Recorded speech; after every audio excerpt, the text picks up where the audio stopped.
Zu bazara de serbietan, jakiten nasan nungoa, baldin badozu adietan, herri hartako berbaetan, ni banas Arabakoa.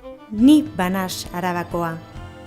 Hala zioen eta hala dio gaur egun ere bizirik dirauen Joan Perez de la Zarragaren ahotsak.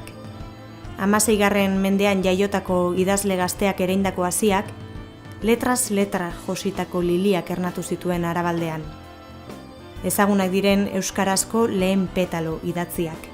Zerua eta izarrak bere, oita zebitez isildu. Itxaso horrek orbe guztiaz, beti zagie laudatu.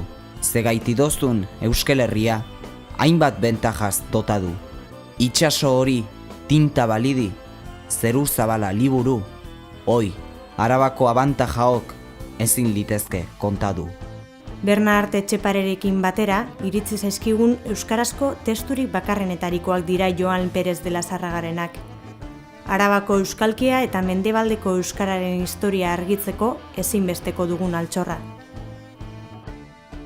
Bere izen eta izana oroituz, Lazarga sariak.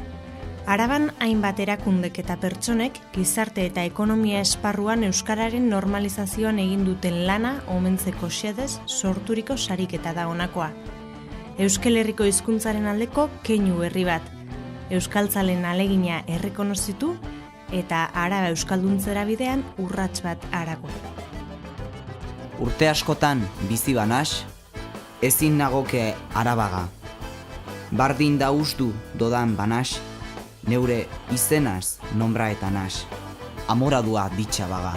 Joan Perez de la Zarraga.